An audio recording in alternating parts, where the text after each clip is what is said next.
FM 89.1, Radio Universidad.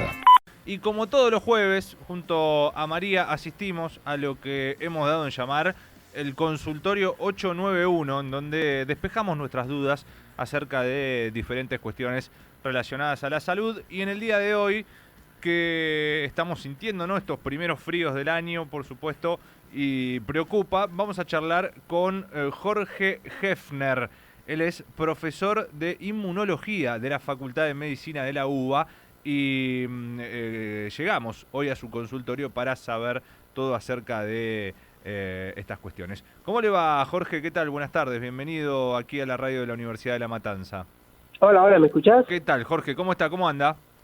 Bien, muy bien, muy bien. Bueno, un gusto estar charlando con usted en este momento. Nosotros hacemos como que vamos a un consultorio, así que esta sería nuestra consulta. Le presento a María Braga, que está también aquí del otro lado, Jorge. ¿Qué tal, María? ¿Qué tal, doctor? Mucho gusto. Ahí estamos.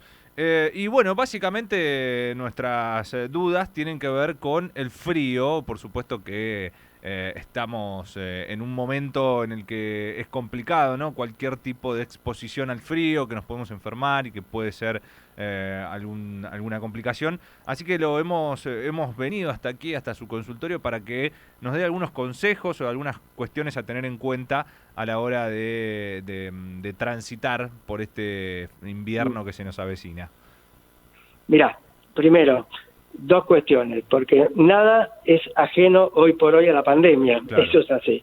Entonces, primero, en relación al frío, el frío directamente, hablemos de un frío normal, no el polo ártico, claro. No tiene ningún impacto negativo sobre la respuesta inmunológica, es decir, sobre nuestras defensas. No lo tiene. Entonces, obviamente, uno tiene que decir, la respuesta inmune, tanto innata como adaptativa, funciona bien. Nosotros tenemos una temperatura corporal que se mantiene constante, más allá del frío. Obviamente tendrás que abrigarte un poquito. Y la verdad es que no hay nada particular que comprometa la respuesta inmunológica. Uh-huh. Ahora bien, estamos en un escenario dominado, obviamente, por la pandemia, en el momento más crítico de la pandemia. Entonces, ahí sí me gustaría rescatar, teniendo en cuenta un aspecto: el frío no compromete la respuesta inmunológica, en absoluto. Bien. Ahora bien, en este momento de la pandemia, la pregunta es, vos vas en un colectivo y tenés frío, cerrás las ventanillas, estás en tu casa y está fresco, cerrás las ventanas de tu casa, o en el ambiente escolar, o en el ambiente universitario, o en el ambiente de la oficina. Si hay algo que se ha demostrado en relación a la pandemia es que la transmisión del virus SARS-CoV-2 es a través de aerosoles, pequeñas gotitas que permanecen mucho tiempo. Entonces se impone la ventilación y volvemos al frío. Si ventilás vas a tener frío, evidentemente vas a tener frío. El consejo es abrígate, claro. Abrígate, pero no cierres la ventilación, que haya ventilación cruzada. El impacto de la ventilación cruzada en los colectivos, en el ámbito de oficinas, en el ámbito escolar, en todos los ámbitos, es tremendamente importante. Entonces nos quedamos tranquilos, no compromete la respuesta inmunológica y nos permite bajar muchísimo la densidad de partículas virales y por lo tanto la posibilidad de enfermarnos se reduce muchísimo. Muy importante, doctor, muy importante lo que está diciendo. Estamos hablando con el inmunólogo Jorge Hefner, porque es real que en muchos trabajos, en las escuelas aquí en el conurbano no tienen presencialidad, pero sí en capital, y que necesitan esta constante circulación de aire, y por supuesto que en este contexto, o el transporte público, ¿no? Y en esta también, etapa que se viene el frío, usted dice que lo fundamental, esto ya lo venimos hablando y diciendo, es la circulación de aire. Y que incluso, a pesar de que eso traiga frío, es peor que no haya circulación de aire a que haga frío. Absolutamente. Sí. Salí bien munido, con bufanda, con un pullover, con un gorrito, pero ventila todo. Uh-huh. La ventilación es crítica. En realidad, hablando de SARS-CoV-2, no es un virus que infecta más cuando hace frío porque cambia en algo la capacidad infecciosa del virus. Uh-huh. Pero estas olas de ascenso en las infecciones siempre se dan con temperatura fría. ¿Por qué? Porque tendemos a estar menos tiempo afuera y más tiempo encerrados.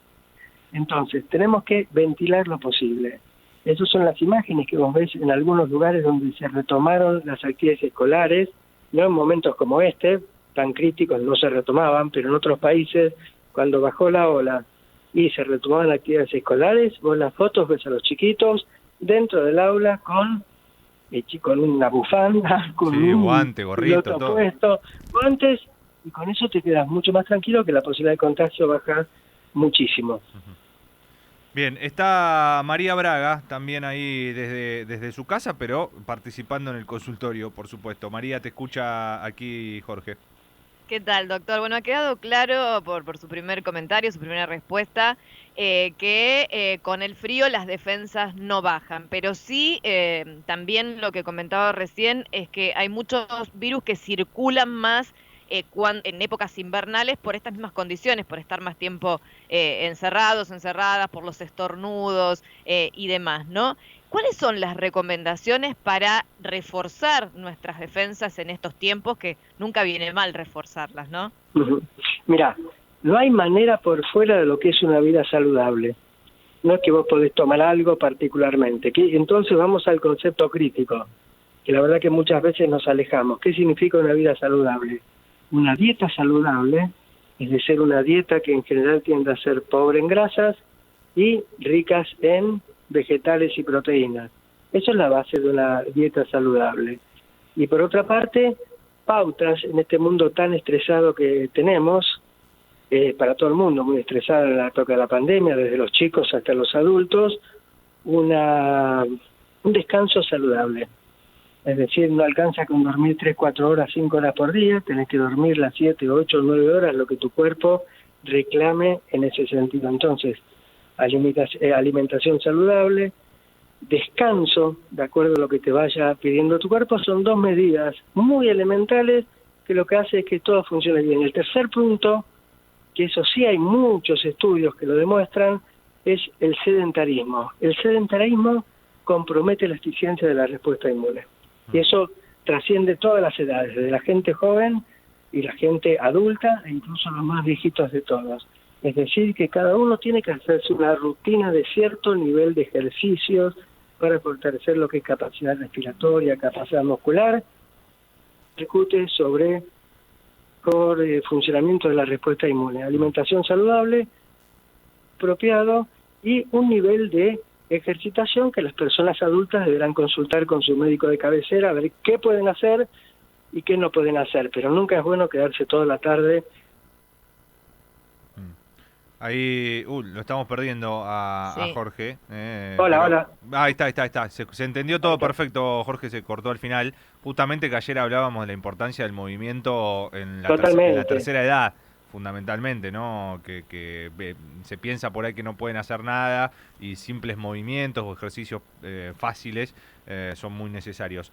Y Jorge, te consulto porque obviamente que este virus nuevo, ¿no? Si bien ya hace un año, pero con las mutaciones y con los diferentes estudios, con lo que se va sabiendo, ¿no? Y también con respecto a las restricciones que se llevan a cabo y que tienen que ver justamente con las defensas de lo que estábamos hablando. El estar aislado, el estar encerrado, que en algunos momentos también se puso como, para los que estuvieran en contra de lo que es una cuarentena, se decía que el estar encerrados nos baja las defensas porque no tenemos el contacto justamente con el exterior y con otro tipo de enfermedades. ¿Esto es así? ¿Qué hay de cierto? No. Eso pasaría si vos te metés en una burbuja, digamos, y te aislás.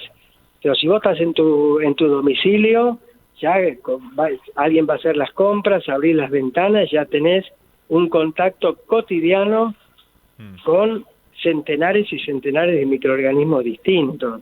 El compromiso, que eso se ve en laboratorios, cuando vos, por ejemplo, un animal de experimentación lo criás en un ambiente absolutamente libre de gérmenes, pero nuestro domicilio, el almacén del vecino, tu propio departamento, está plagado de gérmenes. Entonces, en absoluto, estar aislado en su propio domicilio compromete la eficiencia de la respuesta inmune o lleva a la atrofia de algún componente de la respuesta inmune. En ese sentido, total tranquilidad que eso no sucede. Yo me quedé pensando, doctor, en algo que comentó cuando hablamos, ¿no? De las clases, que mencionó las escuelas, de los chiquitos, las chiquitas ahí con abrigo en las aulas. Pensaba que en muchos casos las generaciones, las adolescencias en líneas generales no están teniendo mucha actividad física. Ahí tenemos ahí un punto en contra, ¿no? Con respecto a la respuesta inmunológica. Y por otro lado pensaba en la malnutrición, ¿no? Que es otro punto quizás, por ahí lo excede, ¿no? Esta pregunta, pero también es un punto como para resguardar a los niños y a las niñas de que no vayan a la escuela en este contexto, ¿no? No, claro que sí, es absolutamente lógico que decís, porque malnutrición vos tenés distintos tipos de malnutrición. Una malnutrición es lo que se llama, por ejemplo, el kwashiorkor, que es una entidad en la cual el chiquito no come nada, entonces tiene un defecto total y absoluto. Pero hay otro tipo de malnutrición, que es una dieta desequilibrada, una dieta donde la pasás comiendo durante 3 semanas fideos. Es decir, ¿por qué? Porque bueno, que si vos, hay gente que tiene pocos recursos económicos y entonces no tiene los recursos para lograr una dieta equilibrada.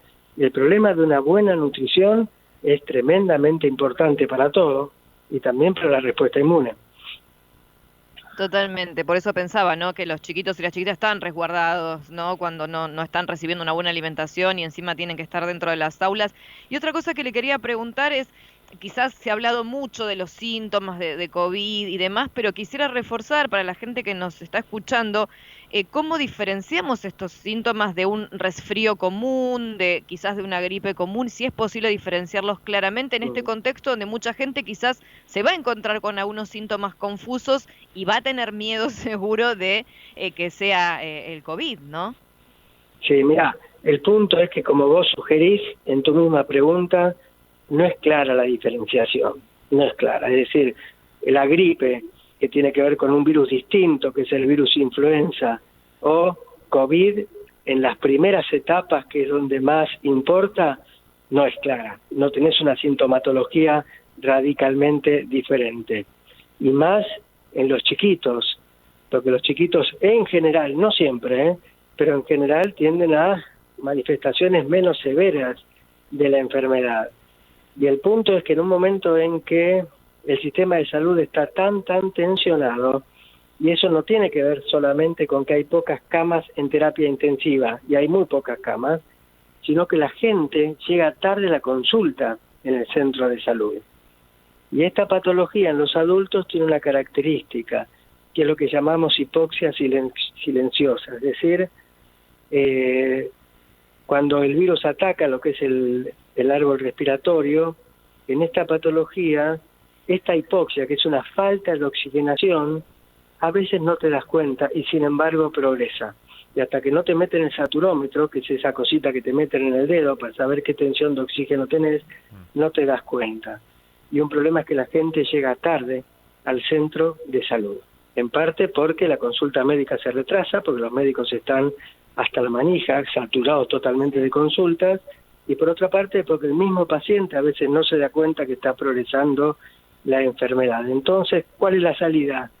Bueno, la salida es que si vos realmente estás muy resfriado o vos padecés un cuadro gripal, hoy por hoy, no importa, vos no lo vas a poder diferenciar, pero tenés que hacerte un testeo. Consultás a tu médico y te haces un testeo y él te recomendará cuándo hacerte un hisopado o cuándo tomar una muestra de saliva para hacer un ensayo de PCR que te va a decir si estás o no estás infectado. Y eso es importantísimo, porque aunque vos tengas un cuadro muy leve, si estás infectado, tenés que hacer aislamiento obligatorio, porque si no vas a contagiar al resto de tu familia o a los amigos a quien veas en el trabajo.